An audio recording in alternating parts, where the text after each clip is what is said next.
እግዚአብሔር አምላክ ለቅዱሳን ያለው ፍቅር የሚመዘንና የሚለካ አይደለም። እነርሱ በአጠገቡ በቅድስት ቤተክርስቲያን ሆነው ብዙ ስራዎችን እንዲሰሩ ፈቅዶላቸዋል። በዚህም ምክንያት መጋቢዎች እንዲሁም አስታራቂዎች እንዲሆኑ አድርጓቸዋል።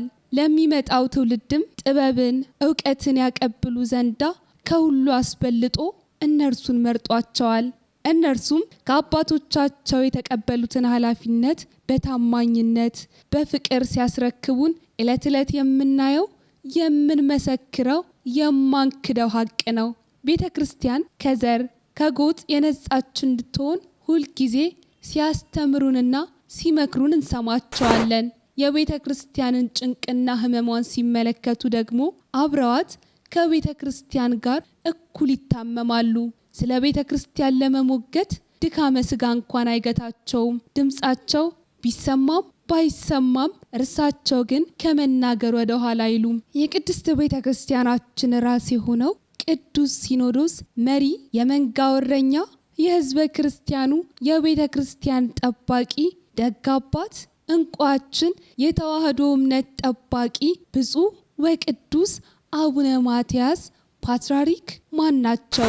ያልተሰማው የብፁዕነታቸው የህይወት ምዕራፍ በብዙ የተፈተነው የቤተ ክርስቲያን የአገልግሎት ጉዟቸውስ ምን ይመስላል? ብፁዕነታቸው ስለ ቤተ ክርስቲያን የተሻገሩት ያለፉት መከራ ውጣ ውረዶችስ ምንድናቸው? ክብሯትና ክብሯን ውድ የጊዜ ሚዲያ ቤተሰቦቻችንና ተከታታዮቻችን እንደምን ሰነበታችሁልን? ሰላም እግዚአብሔር ከእናንተ ጋር ይሁን። እንግዲህ ዛሬም እንደወትሯችን ያልተሰማውን ያልተደመጠውን የብፁዕነታችንን የብፁዕ ወቅዱስ አቡነ ማትያስ ፓትርያርክን ብፁዕነታቸው ስለ ቤተ ክርስቲያን የተሻገሩት ያለፉት መከራ ውጣ ውረዶችስ ምን ይመስላሉ?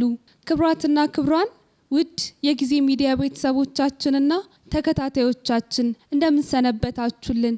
እንግዲህ ዛሬም እንደወትሯችን ያልተሰማውን ያልተደመጠውን ህይወት ልናስቃኛችሁ ልናስደምጣችሁ ይዘንላችሁ ቀርበናል። ታዲያ የቻናላችን ቤተሰብ የሆናችሁ ዝግጅታችንን ላይክ እና ሼር እያደረጋችሁ እንዲሁም ለቻናሉ አዲስ የሆናችሁ ቤተሰቦች ደግሞ ቻናላችንን ሰብስክራይብ እያደረጋችሁ እስከ ዝግጅታችን ፍጻሜ ድረስ አብረውን ይቆዩ።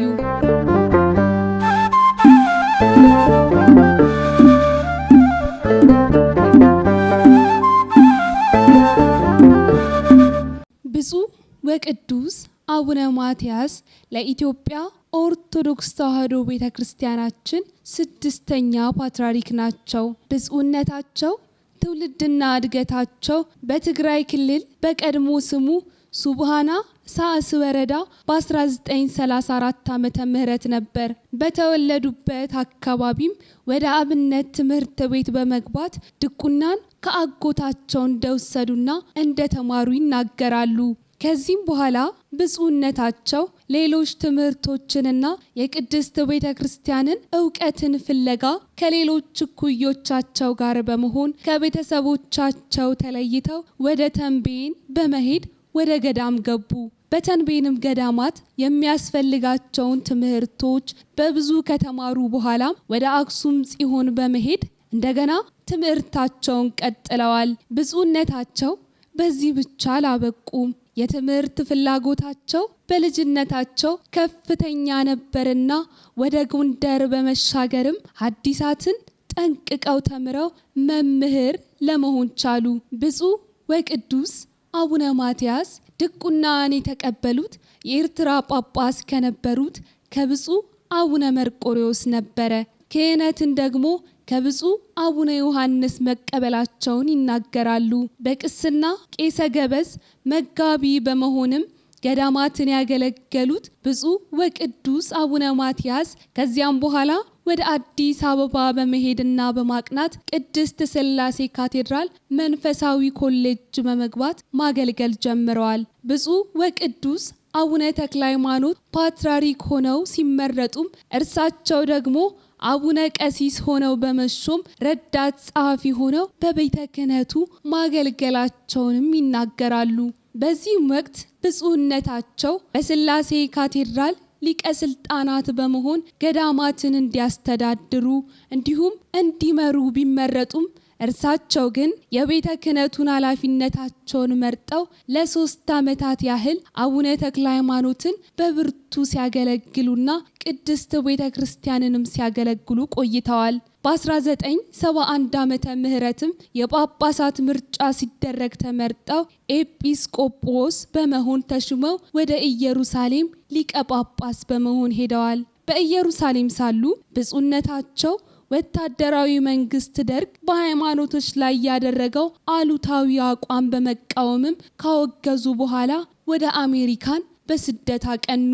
ብፁዕነታቸው ያኔ የደርግ መንግስትን የተቃወሙበትን እንዲሁም ደግሞ ከሀገር የወጡበትን ሁኔታ ሲያስታውሱ በአንድ ወቅት ማለትም ከዛሬ 20 ዓመታት በፊት ፓትርያርክ ከመሆናቸው በፊት ባደረጉት የመጽሔት ቃለ መጠይቅ ላይ እንዲህ በማለት ተናግረው ነበረ። እንግዲህ በደርግ ዘመን የሆነው እኔ የኢየሩሳሌም ጳጳስ ሆኜ ወደ ኢየሩሳሌም በሄድኩበት ጊዜ እዚያ አንዳንድ ጥያቄዎች ይጠይቁኝ ነበረ። በኢትዮጵያ የሚካሄደው ጉዳይ ምንድነው? በኢትዮጵያ የመንግስት ሁኔታስ የሰብአዊ መብት፣ የሃይማኖት ተጽዕኖ የሚደረገው ምንድነው? የሚል ጥያቄ ብዙዎች ያነሱልኝ ነበር።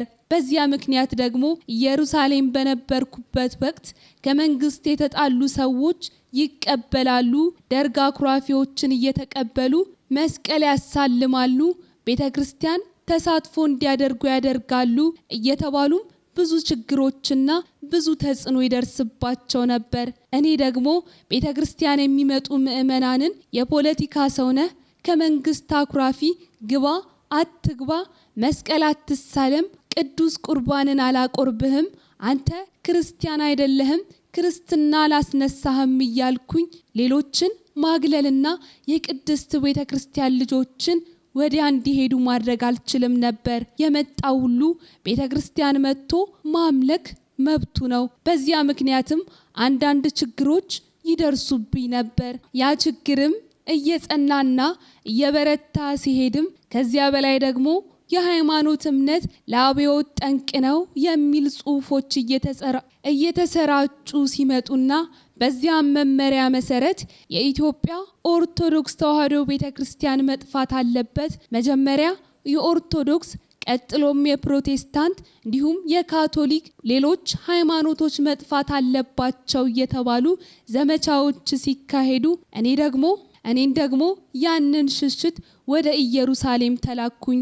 እኔ በሀገረ ኢየሩሳሌም እንዲሁም በስደት ወደ አሜሪካን ካቀናው በኋላም እሱ ሁሉ ትክክል አለመሆኑንና የሃይማኖት አባቶች ለምን ታሰሩ፣ አቡነ ቴዎፍሎስስ ለምን ይታሰራሉ፣ ሌሎች የሃይማኖት አባቶችስ ለምን ታሰሩ በማለት እየተቃወምኩኝ ለአባቶች እንዲሁም ለቅድስት ቤተ ክርስቲያን ድምጽ ሆናት ነበር።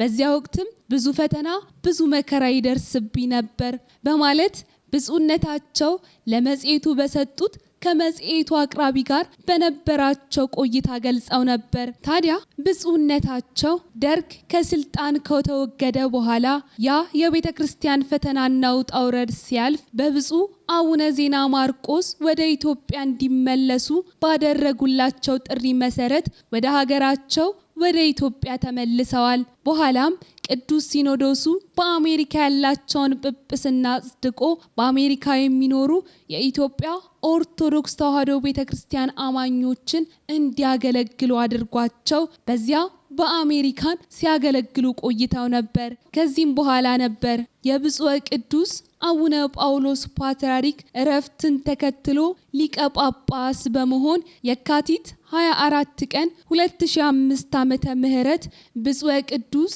አቡነ ማትያስ ፓትርያርክ ርዕሰ ሊቃነ ጳጳሳት ዘኢትዮጵያ ሊቀ ጳጳስ ዘአክሱም ወእጨጌ ዘመንበረ ተክለ ሃይማኖት ተብለው በቅዱስ ሲኖዶስ አባላት ሊቃነ ጳጳሳት 6ኛ ፓትርያርክ በመሆን በመንበረ ጸባዖት ቅድስት ሥላሴ ካቴድራል ሲመተ ፕትርክናቸው የተከናወነው።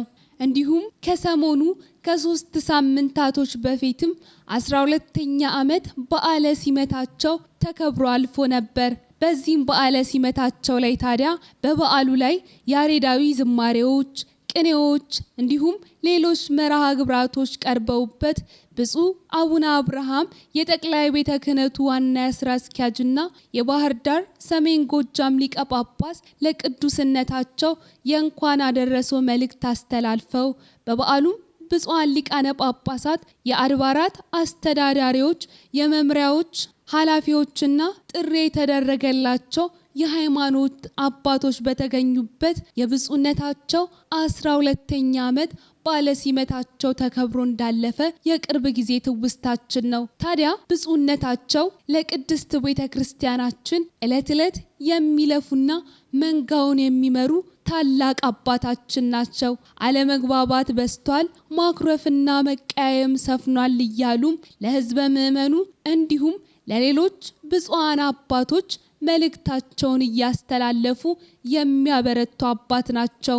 ብፁዕ ወቅዱስ አቡነ ማትያስ የቅድስት ቤተ ክርስቲያናችን ራስ የሆነው የቅዱስ ሲኖዶስ መሪ ፓትርያርካችን እንደመሆናቸው መጠን ብዙ ጊዜ ለቅድስት ቤተ ክርስቲያናችን እንዲሁም ለሕዝበ ምዕመኑ መጽናናትን፣ መረጋጋትን የሚያመለክቱ ብዙ መልእክቶችን ያስተላልፉልናል። ታዲያ በአንድ ወቅትም ለሕዝበ ምዕመኑ ለኢትዮጵያ ሀገራችን እንዲሁም ለመላው ለኢትዮጵያ ሕዝብ እንዲህ በማለት መልእክታቸውን አስተላልፈው ነበር። ሁልጊዜም ቢሆን ለኢትዮጵያ ሕዝብ የማስተላልፈው መልእክት ጥንታዊ ታሪካዊና መሰረታዊ የሆነች ታሪካችንን መጠበቅ አለብን።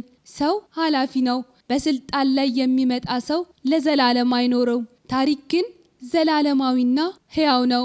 ኢትዮጵያ ሀገራችን የሰላም ሀገር፣ የአንድነት የህብረት ሀገር መሆን ይኖርባታል። እግዚአብሔር አምላክ አንድ እንደሆነ ሁሉ ኢትዮጵያም አንዲት ናት ብለን አምነን ልንቀበል ይገባናል። ስለዚህ ስለ አንድነቱና ስለ ህብረቱ ዕለት ዕለት ልናስብ ይገባል። የኢትዮጵያ ሕዝብ ሆይ ሁሉም ነገር ኃላፊ ነው።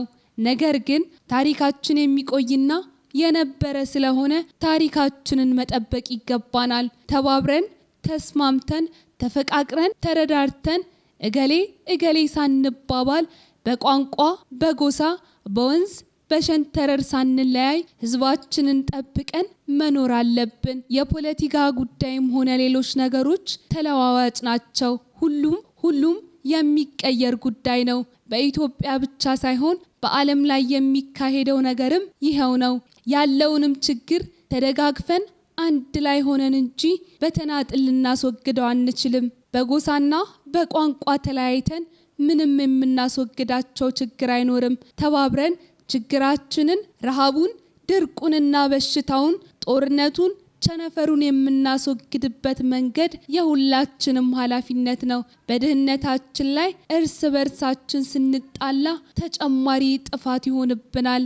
ልጆቻችን፣ መጪው ትውልድ መጥፎ ነገር እንዳይማር፣ መለያየትን እንዳይወርስ፣ ለእነርሱም መልካም የሆነውን ነገር እንድናወርስ ድሮ አባቶቻችን ያቆዩልንን እንድናስረክባቸው አደራ እላቸዋለሁ። ለሀገራችን ሰላምና አንድነት እግዚአብሔር አምላክ እንዲሰጠን ሁሌም ቢሆን በጸሎት መበርታት አለብን በማለት ብፁዕነታቸው ዕለት ዕለት መልእክታቸውን ያስተላልፉልናል። ውድ የጊዜ ሚዲያ ቤተሰቦቻችን በብፁዕ ወቅዱስ አቡነ ማትያስ ፓትርያርክ ያዝንላችሁ ያስቃኘናችሁ የህይወት ምዕራፍ ይህንን ይመስላል። በሌላ ዝግጅት በሌላ የህይወት ገጾች እስከምንገናኝ ሰናይ ጊዜ ሰናይ ቀን ተመኘንላችሁ።